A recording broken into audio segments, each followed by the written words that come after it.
Agung ini sangat jarang dibaca. Bahkan sebagai pendeta, saya jarang untuk mengambil pembacaan dari Kidung Agung dalam memimpin sebuah ibadah. Mengapa demikian Bapak Ibu? Karena kalau kita baca kitab Kidung Agung, kita akan berjumpa dengan ungkapan-ungkapan yang menurut kita agak porno, erotis, sehingga kita menghindar untuk membaca kitab Kidung Agung. Bapak Ibu yang dikasihi oleh Tuhan Yesus Kristus, Kidung Agung ini disebut dengan Shir Hasidim, yang artinya adalah nyanyian yang melebihi segala nyanyian. Dan kitab Kidung Agung ini dalam tradisi Yahudi, dia tergolong pada kitab Megilot. Artinya apa? Kitab yang selalu dibacakan pada perayaan-perayaan hari raya orang Yahudi. Dan yang luar biasa, kitab Kidung Agung itu dibacakan dalam hari raya Paskah. Paskah dalam arti ketika orang Israel keluar dari Mesir. Jadi kitab Kidung Agung bukanlah kitab yang kemudian seperti kita pahami atau kita anggap. Sebenarnya kitab Kidung Agung ini adalah menggambarkan, bagi orang Yahudi itu menggambarkan cinta kasih Allah kepada Israel. Cinta kasih Allah kepada umat yang kemudian dalam cinta kasihnya dia telah membawa mereka keluar dari budak menjadi sebuah bangsa. Oleh karena itu Bapak Ibu Saudara yang dikasihi oleh Tuhan Yesus Kristus, ungkapan-ungkapan yang disampaikan dalam kitab Kidung Agung menggambarkan putri Sion, kemudian ada mempelai laki-laki, itu sebenarnya adalah ungkapan peribahasa yang menggambarkan bagaimana Allah sangat mencintai Israel. Allah sangat mengasihi umatnya. Nah Bapak Ibu Saudara yang dikasihi oleh Tuhan Yesus Kristus, mari kita pahami seperti ini. Cinta kasih Allah kepada umat Israel atau cinta kasih Allah kepada kita itu sangat hebat, sangat besar. Dan inilah yang sebenarnya digambarkan dalam pembacaan Alkitab. Bapak Ibu yang dikasihi oleh Tuhan Yesus Kristus, kalau kita perhatikan dengan baik, menurut saya itu sangat besar, sangat dahsyat cinta Allah kepada kita. Sehingga di sini kita bisa menemukan ungkapan dari ini dari putri-putri Sion, berarti dari kita manusia kepada Allah. Ungkapan yang mau mengatakan begini Bapak Ibu. Yang pertama kita lihat dalam bacaan ini, kasih Allah yang dinyatakan kepada manusia itu adalah kasih yang penuh dengan pengorbanan. Kasih yang kemudian di dalamnya ada perlindungan kepada kita.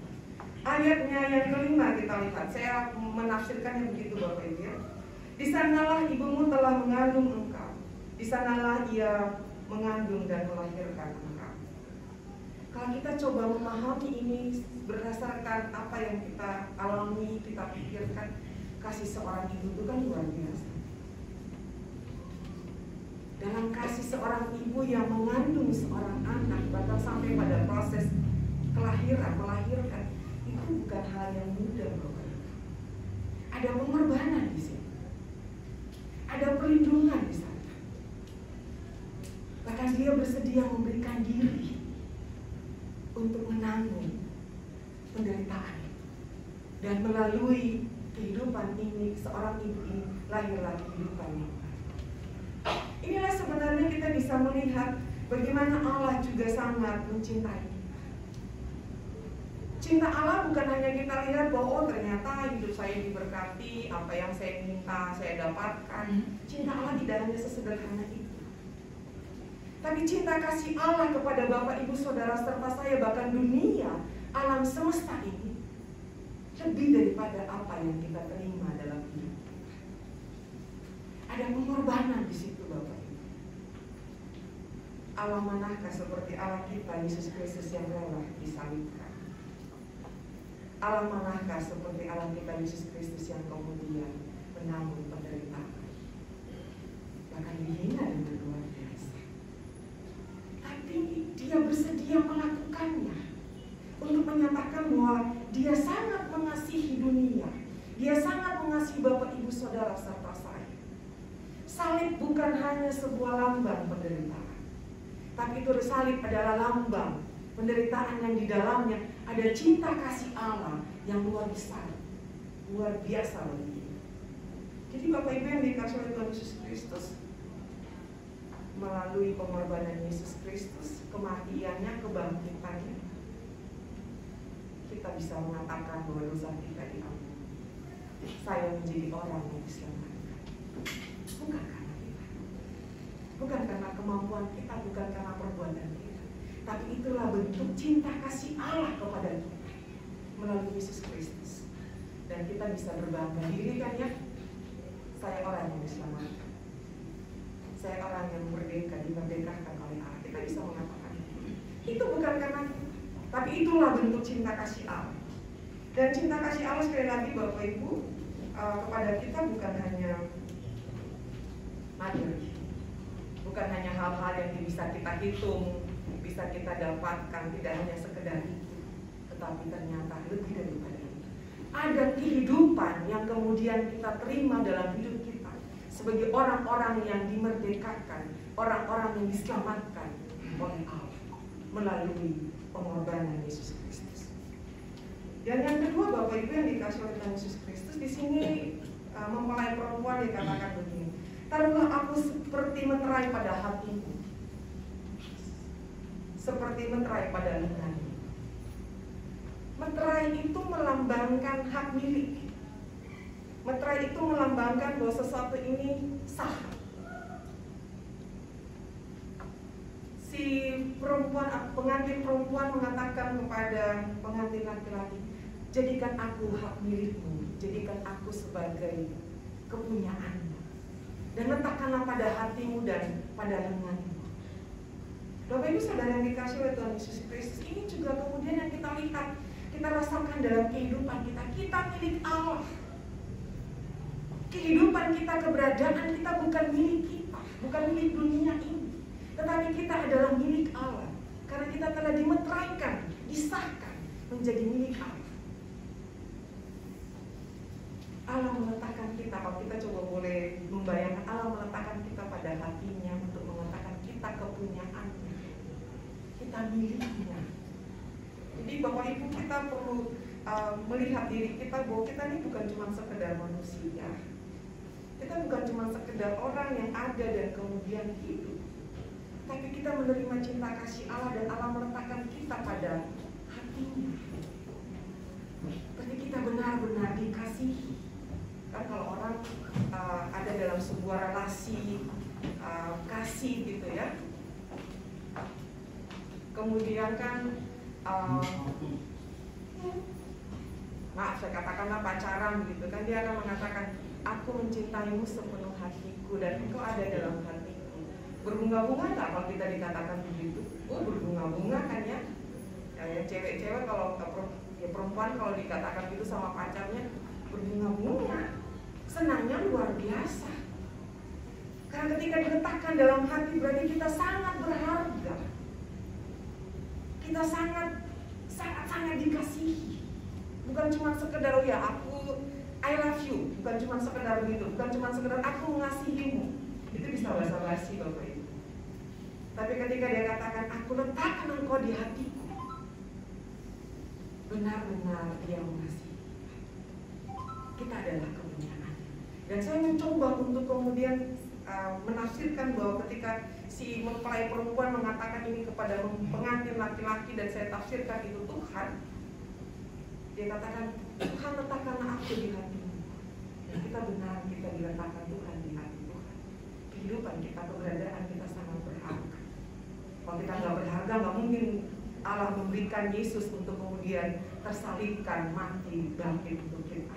Tapi karena kita begitu berharga, kita sangat dikasihinya, sehingga Allah menjadi manusia sama seperti kita. Melalui Yesus Kristus, Dia berkorban menggantikan kita. Bapak Ibu Saudara serta saya sangat dikasihi oleh Allah. Yang kedua dikatakan apa? Diletakkan pada lenganmu. Lengan ini kan berarti kekuatan. Lengan ini berarti menunjukkan sesuatu yang kemudian memberikan perlindungan. Dia cuma bukan bukan cuma hanya letakkan dalam hati, tetapi dia juga memberikan perlindungan kepada kita. Ya, Bapak Ibu Saudara yang dikasihi oleh Tuhan Yesus Kristus, sehingga dikatakan di sini adalah cinta itu kuat seperti maut. Cinta kasih Allah itu melebihi maut. Cinta kasih Allah kepada kita nyala api Tuhan seperti nyala api Tuhan. Jadi ketika dia gambarkan sebuah relasi antara manusia dengan Tuhan, dan penulis Kidung Agung ini mau mengatakan bahwa cinta kasih itu kuat seperti maut. Nah, Bapak Ibu Saudara yang dikasihi oleh Tuhan Yesus Kristus, ketika kita sebagai manusia, kemudian kita memahami, kita merasakan bagaimana Allah sungguh-sungguh mencintai kita. Allah sangat mengasihi Bapak Ibu Saudara serta saya. Pertanyaan yang sangat penting untuk kita gumuli adalah, apa yang harus kita lakukan? Bagaimana sikap kita sebagai orang yang dicintai? Jangan biarkan cinta itu bertepuk sebelah tangan. Kalau bertepuk sebelah tangan kan tidak berbalas kan ya, dia cuma tepuk angin. Tapi kita harus membalas cinta kasih Tuhan. Kita harus merespon, kita harus menyambut cinta kasih Tuhan kepada kita. Bapak Ibu Saudara yang dikasihi oleh Tuhan Yesus Kristus, kita harus mengatakan pada diri kita begini, saya berharga di hadapan Tuhan. Saya sangat dikasihi oleh Tuhan. Jangan kita hanya mengacu pada masa lalu kita. Jangan kita hanya melihat pada keadaan diri kita. Saya ini gak mungkin dikasih Tuhan karena hidup masa lalu saya kan gelap. Kehidupan, sikap hidup saya kan gak benar. Gak mungkin Tuhan mengasihi saya. Itu kita berpikir berdasarkan pikiran kita. Tapi kalau firman Tuhan katakan apa? Tuhan mencintai kita. Tuhan mengasihi kita. Sehingga Bapak Ibu Saudara serta saya, kita harus kemudian letakkan pada diri kita, bahkan mungkin kita perlu tepuk bahu kita ya. Engkau dikasihi Tuhan. Engkau disayang oleh Tuhan. Engkau dicintai oleh Tuhan. Dari sinilah kemudian kita bisa merespon cinta Tuhan kepada kita. Bagaimana kita kemudian merespon cinta Tuhan kepada kita, Bapak Ibu yang dikasihi oleh Tuhan Yesus Kristus. Kalau tadi saya katakan jangan biarkan cinta itu bertepuk sebelah tangan. Berarti yang pertama adalah kita harus menghargai kasih Allah dalam hidup kita. Kita harus menghargai cinta kasih Allah kepada kita. Itu berarti kita harus menghargai diri kita. Karena dalam diri kita, dalam pribadi kita ada cinta kasih Allah kepada kita. Nah, responnya kita harus menghargai diri kita, Bapak Ibu. Kita harus juga mengasihi diri kita. Saya maksud dengan menghargai dan mencintai ini bukan naristik ya, mencintai diri, bukan cuma sekedar itu, tapi menyadari bahwa saya berharga, sehingga saya menghargai diri saya. Kita harus kemudian menghormati diri kita. Itu berarti Bapak Ibu Saudara yang dikasihi oleh Tuhan Yesus Kristus, kita harus menjaga sikap kita. Kita harus menjaga apa yang kita lakukan dalam diri kita. Karena ketika kita menyadari bahwa kita berharga, maka tutur kata kita, sikap hidup kita pun juga tentu akan berharga di situ. Sebagai wujud kita menghargai diri kita. Kalau kita sebagai orang percaya, kemudian kita tahu kita dikasihi Tuhan, dan bisa saja kita tidak menghargai diri kita. Saya katakan itu kenapa? Karena ternyata kita orang Kristen juga masih kok ternyata kata-kata kasar keluar dari mulutnya, makian, kadang-kadang kebun binatang keluar dari mulutnya, gitu ya. Kita juga bersikap kasar, tidak menghargai orang lain. Itu berarti kita tidak menghargai diri kita. Karena apa yang keluar dari diri kita kan itu kita sendiri sebenarnya. Ketika kita menghargai diri kita, maka kita akan melakukan hal yang baik. Kita akan menunjukkan kepada orang lain bahwa kita ini berharga, kita ini dikasihi oleh Tuhan. Kalau Bapak Ibu, mari kita kemudian mengatakan saya dicintai Tuhan, saya dikasihi Tuhan, maka kita juga menghargai kehidupan kita yang Tuhan anugerahkan. Kita tidak pernah tahu batas waktu hidup kita ya Bapak Ibu ya. Hari ini kah, besok kah, atau bulan depan kah, tidak ada satu orang pun yang tahu. 5 menit ke depan pun kita tidak tahu. Jadi kita tidak pernah tahu kapan kemudian kita akan berakhir? Itu berarti kita ada dalam sebuah sikap yang terus waspada. Itu berarti kita kemudian juga terus berusaha untuk menunjukkan bahwa kita dikasihi, kita adalah berharga di hadapan Tuhan. Jadi kita belajar untuk menghargai diri kita sebagai orang-orang yang dikasihi oleh Tuhan. Dampak dari itu adalah kita akan menghadirkan kasih bagi sesama.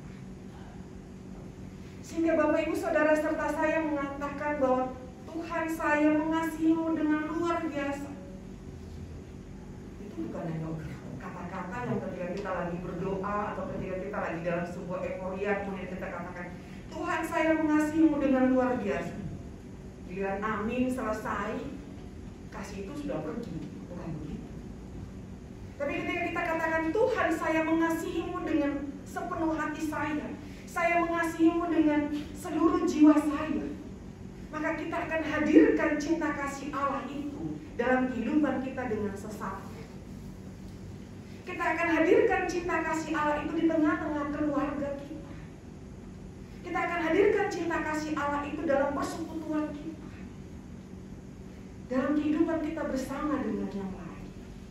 Sehingga Bapak Ibu Saudara yang dikasihi oleh Tuhan Yesus Kristus, ketika dia katakan cinta itu kuat seperti maut, nyala apinya tidak bisa dipadamkan oleh air, bahkan sungai-sungai yang mengalir, karena nyala apinya seperti nyala api Tuhan. Itu yang kemudian kita bisa wujudkan, kita tunjukkan cinta kita, merespon cinta kasih Allah kepada kita. Bapak Ibu yang dikasihi oleh Tuhan Yesus Kristus, ya, sebagai pendeta, sebagai seorang yang kemudian menyampaikan firman, tentu saya berharap saya dan Bapak Ibu Saudara sekalian, kita benar-benar menyampaikan cinta kasih Allah itu kepada keadaan di sekitar kita. Jadi cinta kasih Allah itu bukan hanya sekedar kata-kata indah, tapi Bapak Ibu Saudara serta saya, kita hidup di dalamnya dan kita sampaikan itu kepada orang lain. Sehingga ketika dia katakan dia tidak bisa dipadamkan oleh apapun, berarti kan cinta kasih kita kan tidak terbatas gitu ya. Dia baik sama saya, makanya saya baik sama dia. Dia mengasihi saya, maka saya juga akan mengasihi dia. Itu kan ada batasan, ada alasan, pamrih. Tapi ketika dia katakan cinta itu kuat seperti maut, nyalanya seperti nyala api Tuhan, berarti kita mengasihi tanpa batas. Kita mengasihi sesama kita bukan karena dia mengasihi kita maka kita mengasihinya lagi, tapi kita mengasihinya karena kita sudah menerima cinta kasih Allah dalam kehidupan kita, dan kita wujudkan itu, kita sampaikan itu, kita ceritakan itu kepada orang-orang di sekitar kita, dengan kita menghadirkan cinta kasih Allah, dengan kita menghadirkan kedamaian dalam kehidupan kita bersama dengan yang lain. Dan Bapak Ibu Saudara yang dikasihi oleh Tuhan Yesus Kristus, Bapak Ibu Saudara serta saya bisa hidup, Bapak Ibu Saudara serta saya bisa mengalami banyak pergumulan, tantangan, tapi kita bisa melewati semua itu. Mari kita lihat, itu karena Allah mengasihi kita, karena ada cinta kasih Allah dalam kehidupan kita. Sehingga sebagai orang yang percaya kepada Tuhan, kita juga harus merespon cinta kasih Allah. Mari kita membangun kehidupan keluarga kita yang penuh dengan kasih, penuh dengan damai, saling menopang, saling menguatkan. Demikian juga di tengah-tengah persekutuan GPIB Pondok Indah. Kita menyatakan bahwa kita ingin semua orang merasakan cinta kasih Allah. Kita saling menguatkan, saling menopang. Masing-masing orang punya kekurangan, masing-masing orang punya kelebihan. Ini kelebihan bukan kemudian menjadi sesuatu yang perlu disombongkan, atau yang punya kelemahan kemudian dia direndahkan, tidak. Tetapi kita boleh berjumpa di dalam cinta kasih Allah yang saling menguatkan dan saling menopang itu tadi. Di tengah-tengah keluarga juga demikian. Sebagai suami, sebagai ayah, sebagai istri, sebagai ibu, masing-masing kan punya kelebihan dan kekurangan. Bukan kemudian ini terus yang dilihat, kekurangan terus yang dilihat, sehingga nggak ada yang benar di mata kita. Yang ada cuma marah-marahnya saja, enggak. Tapi kekurangannya, kelebihan saya, kita saling menguatkan dan saling menguatkan. Sehingga dari keluarga kita masing-masing, dari persekutuan yang ada di GPIB Pondok Umum, orang lain bisa merasakan bahwa Allah mengasihi kita dengan luar biasa, dan kita juga merespon cinta kasih Allah itu secara baik. Mari kita pulang dalam kehidupan kita masing-masing. Sekali lagi saya mau katakan, tepuk bahu kita dan kita katakan, Allah mengasihi saya, dan saya juga mengasihi Allah.